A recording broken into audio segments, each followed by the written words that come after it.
Those who face eternity easily forget what a lifetime means, what an ending means. You know it doesn't have to be this way. No, Kunavine, it does. They need me. Well, good morning and welcome to End of Dragons Daily. Last night I actually ended up having a nap. I don't know, I guess I was suddenly very tired. Ended up not recording, so I'm actually going to do two back-to-back here. On this first one, we'll have some miscellaneous response and comment from the recent parts, and then next we'll be looking at fishing, which is the big topic on the table at the moment. As always, if you've got any thoughts or feedback on any of this stuff, drop a comment down below and your message might appear in the next part. So let's jump on in. First we have a truly nuts message here that I'm always astounded when I see stuff like this, and it's fun to remember just the wide range of opinions that people can have about this game and that people think are possible with the game. You know, I've always explained that in my mind there was way more unity around Guild Wars 2 before the game came out, and with every month since release there has been less unity, there has been less cohesion between all the different people who play this game, the things that they want, the experiences they had, what they consider to have been quality or not, and the direction the dev could have gone in, and it becomes just like this unwieldy mess, right? To the point that, you know, even here in 2021, listen to this, from Zerk Animations, who says, I'm not sure if others have said this, or this was discussed on another video, but what do you think about raising the level cap? I know this goes against their whole mastery system and their initial game design ideology, but hear me out.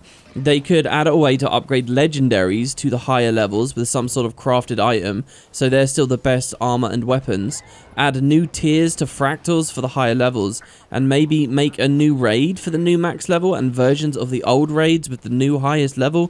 PvP and World vs. World, I have no idea. Maybe that auto level balance thing they have. I think this would be especially good if the new race started at 80 and that allowed players the leveling experience, which I miss. Other MMOs raise the cap all the time, and sometimes is appreciated, sometimes is not. What do you think? What do you guys think? This is wild, man. I mean, it's really amazing to me that you actually came forward with this. You've clearly thought a lot about all the complexities that would go into adding a higher level cap. This is absolutely, emphatically, never going to happen with Guild Wars. It's just not. I mean, you've suggested the idea that legendary should be auto upgraded, but that still leaves the entire user base filled with characters, filled with exotic and ascended gear that is now essentially been deprecated, that they're being asked to get rid of and upgrade. Now, look, I do not deny that's a huge amount of player retention, and that's a huge amount of more stuff for people to do, and not just hit level 90, but also go all the way through getting all their gear up to level 90 as well. But people would riot. It's not what they bought into with this game. I think that that would be a fundamental betrayal of some of the earlier design. And yeah, you do say it's their initial game design ideology, but some of that stuff has to stick, I think. And yeah, they whiffed on some of their ambitions with stuff like the personal story and the way that dynamic events truly work. And in fact, I actually think that if you look at dynamic events as they're implemented in recent patches, even Season 4 forwards, a lot of the time they're not really treating dynamic events how the game was going to at first. So in some ways they are betraying this stuff, but this is a line in the sand, man. You're not going to see it. I will point out that when I played the alpha and press early editions of the game, there were vendors that sold transmutation charges for level 90 stuff. Remember when transmutation charges were level bound and so on? So at one point I guess the devs had been thinking about it. And it's a difficult topic to talk about because Guild Wars 2 is both continuing along with the Guild Wars 1 idea that they don't want to keep stat creeping you, that it's a stupid carrot on a stick that is arbitrary and irrelevant and so on. It's doing that, but it also did open the idea a little more that progression is fun and you should be able to enjoy yourself. And it did that in several ways, like how there's lots of new rarities of gear for you to go through in Guild Wars 2, but mostly that it's 80 levels instead of 20. You know, if they really, really thought all progression was useless and pointless and wasn't meant for anything in an MMO, they would have doubled down, and instead of having 20 levels, they would have had 0 levels right from launch. But no, they expanded it to 80 because they do know people enjoy it on some level. And then they started to throw it all away with the account binding. This comment is fascinating to me because you end by saying new races would start at 80 but be allowed to go to the higher cap. Like, why? Just start the new players at 0 and push them to 80. What the hell's the difference between starting at 80 and progressing to 90? And starting at 0 and going to 80. You know, I'd actually argue that 0 to 80 is better because you get more dings and more customization and experiences along the way, right? Like, you've basically just moved the goalpost for absolutely no reason and created this massive inconvenience for the existing player base. Funnily enough, you mentioned PvP as though it's going to be affected by something like this. I actually think PvP is quite well insulated against a level 90 shift, for example. Like, when Ascended Gear came to the game and we went beyond exotics, it didn't really affect PvP, because they just didn't give you Ascended Amulets. It's still exotic level amulets you've got back there. And, you know, it's its own section. Yeah, I think you'd see a bit of a change for World versus World, but, you know, it's one of those things where if all the players are getting bumped up, then it's fine. You know, there's still going to be some form of parity. Where it gets a little bit imbalanced is how players match up against gates and against, you know, random monsters and stuff out in the world. That's where now you want to start paying attention. But ArenaNet have never paid attention to that. The PvE components of World versus World have been woefully abandoned and ignored for years now. I mean, the game type in general has got very little support, so hey. So anyway, a really cool comment, and I'm glad people ask stuff like this because it's a nice moment to sort of take stock and remember what this game's about and where the lines are. I like talking about the fundamental philosophies behind Guild Wars 2. Next level says April 27th, Day of the Tengu. This is the first crumb of info that might actually be legit, and the first thing that gets me cautiously hyped. Man, we live in such an informational void nowadays that I'm ready to grasp at the straws. Obviously, yeah, this is an exciting idea. I like that more people are on board with it. And it would be a perfect time to announce if they're going to do a new race. What I will say, though, is I get comments like this a lot. And I just want to say, the informational void that we're in, you say nowadays? Look, this is pretty much status quo for Guild Wars 2. I actually think we're better right now than we usually are. At least they give us these roadmaps and there's a sense of something coming. They've been giving us quarterly roadmaps and they told us that a full-on expansion was in the works way ahead of that we ever heard about POF or Heart of Thorns. I think is really healthy and valuable. And, you know, to look at the ArenaNet streams too, I think they've eased off a little bit more recently. But I remember long stretches of Guild Wars 2 running where there weren't really regular streams to pay attention to whatsoever. And that's another thing I want to point out. Those streams get very low views. That's information, that's behind the scenes, that's looking at some new stuff that's going on. But when it really comes down to it, people aren't interested because the only communication they really want, the only information most people really want, is to hear the X-Pac's about to come out and here's all the juicy stuff in it.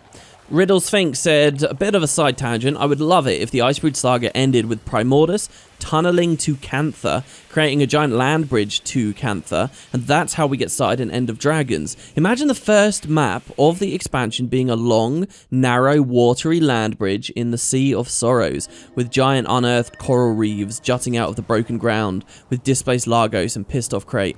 And the Blade Master says, my headcanon's similar, but in the other direction. What if Jormag froze over the ocean and we can walk to Cantha? Maybe even walk by some frozen deep sea dragon minions or on our way? Or why not both, you two? You know, you could combine. This is an interesting idea because my gut is actually to say no, that I really don't like this because it makes the world feel too small. That's supposed to feel like a massive, epic ocean. And I want to feel like it would be nuts, even for the Elder Dragons, to create a land bridge going the whole way. Like, that's crazy, man. You know, the idea that all Rose is supposed to be crazy, and the oceans are so much bigger than that. On the other hand, you know, maybe it would sort of lead us into this really apocalyptic, amazing feeling that we are really at the end of the road, and these dragons are wielding this and possessing this incredible strength now. The other thing I'll say as well, imagine a map with giant unearthed coral reefs jutting out of the broken ground, with displaced Lagos and pissed off Crate. I mean, come on, that's ore, isn't it? I mean, really, man. I feel like we've got that pretty close. If you want another ore map, I won't stand against you, especially if it's a little bit greener now and we can see a bit more about the Unchained. But I personally wouldn't be an advocate for this because, I mean, we can imagine anything we like, but in the real world, if they're making a map like that, then that map, it represents development time that has replaced something else. And are we really going to ask them to make this instead of another actual Canthan zone, another Jade Sea map, or another Echo Vald map, or whatever? You know, I would always pick that subject material rather than something that feels like a bit of a new ore. And finally, and I hate to say it, I don't think ArenaNet cares that much about how the adventure takes you to a location. Most of these maps or updates, they just kind of drop in and say, oh look, here's a sub. And sometimes you get a cool cutscene, like the submarine ride to Draconis Mons was awesome. Or the airship into POF was awesome. And sometimes it's just as simple as, hey, here's an Asura gate, let's just imagine you're there. We had the Black Citadel helicopter taking us to Drizzlewood as well, which I quite liked. But I'm 100% expecting something similar for Cantha. The only really interesting twist would be that we go through the mines. There is an idea of a dredge tunnel that connects the Shiver Peaks here in Corteria to the Echo-Vowed Forest. And it's a very fun idea for me to think that the way we get into Cantha is not by sailing and is not going through the sky, but actually in this long, dungeon sequence where we're, maybe riding a minecart or something all the way down. I've always said that raft sequence in Super Adventure Box, imagine something like that, except we're deep underground, riding on a railway, and we burst out in the Echo-Vowed Forest somehow. I think that'd be so cool. And if you're still not that excited, any Harry Potter fans out there, think of something like Gringotts, right? Or how the movies depicted Gringotts. They could even include some of this recent dwarf stuff with it too. OO says, I just want to say that I really love these old class preview videos. They're really well made, and I'd basically forgotten about them post-release. Rewatching them takes me back to re-experiencing the hype around Guild Wars 2, appreciating what we have in the game. Hype that I may not have felt regarding Guild Wars 2 since Heart of Thorns, maybe. Yeah, I don't mean to be a downer or whatever, but I feel a very weird and powerful sense of nostalgia looking at those skill videos, and I'm glad you guys enjoyed them. I think they're really interesting, right? We saw, the Skrit fighting in the Black Citadel. I don't know how many of you guys tabbed out on that daily podcast episode, but if you were actually watching it, you would have seen a lot of strange things going on, where the devs had clearly spawned creatures into places that you wouldn't normally see them. The Black Citadel is a real one that sticks out. I think most of the engineer clips take place in the Black Citadel because it's kind of visually appropriate, but you're seeing them fight these ogres and stuff that just wouldn't really be around there. But yeah, I especially get very nostalgic about like the Elementalist Phoenix animation and the old appearance of Meteor Shower. I remember being so thrilled watching those pre-release. I remember being so disappointed when they couldn't go much further with the Heart of Thorns Elite specializations. They only did 3 videos. And then POF ones were really weird, right? They had like a voiceover guy. Maybe I could put those in the background of one of these videos. You should be watching some guild mission stuff today, but that'd be fun to go over the POF promotional material. I feel like I never paid enough attention to that stuff. And again, it's because the devs just sort of blasted it all out there at once. If they do the Heart of Thorns structure again, I think it'll be really good for the community in the game. A bit of a call out here from Press A, and I think he's right. He says, I remember you saying a while ago, I'm paraphrasing, but that Guild Wars 2 doesn't have to be about guilds just because it's called Guild Wars 2. That's just its brand. And now you think the dragon-esque logo needs to be on point and needs to go if we're not focusing on dragons. I don't know, it seems like the same sort of deal to me. Just seems like a logo, certainly is less impactful and eye-catching than the game's name. Yeah, I think you might be right. There could be some real inobjectivity on my part here. And the funny thing is, when I answered that previous question, I kind of cheated a little, because in my initial response, I ended up rambling my way around to this about how Guild Wars is called Guild Wars, but doesn't really feature much guild conflict or even a warlike scale. And obviously that doesn't serve my argument about dragons being integral to this franchise, or at least this installment in this franchise. So maybe we can keep it. I mean, Christ, isn't it weird though, guys? Isn't this damaging on some level? We're talking about having an MMO called Guild Wars, where Guild Wars do not feature in it, and is like mostly marketed and recognized by a giant dragon symbol, and dragons aren't going to be a part of it anymore. Like, this is nuts. Maybe an argument will swap, right? Maybe we're going to become about Guild Wars going forwards, and so we'll trade one for the other. John says, the discussion at the end really put things into perspective for me. I started university the year Path of Fire came out. Less than a month after starting, I was playing that expansion. I'll be done with university by the end of April, and hopefully have a job in the coming months, and will play End of Dragons September to October. It's been a whole university education since Path of Fire came out, and I'll be starting a new bit of my life when End of Dragon comes out. Time flies. Yeah, it is really nuts. The one point of reference I usually have is Stellaris. The Apocalypse expansion came out a day after POF, And they've had like 2 expansions since then now. It's kind of mind-blowing how long we've been in the POF era for Guild Wars 2, and I'm totally numb to it. I'm totally desensitized to it. This to me feels about the same distance as core to HOT, or HOT to POF, but the truth is it's a lot longer, and when I'm faced with that reality, someone's had their whole university education during this period of time, it is a bit mind-blowing. The big question on my mind is, after End of Dragons, what kind of wait are we looking at? If it's another expansion, because we're staying with Guild Wars 2, then I would really hope it goes down to the 2-year schedule, and that we finally have some stability with that. If they're going for a Guild Wars 3 Project Tyria style thing, I mean, Christ, we could be looking at another gap of this length, if not longer, you know, if we're talking about a whole goddamn product.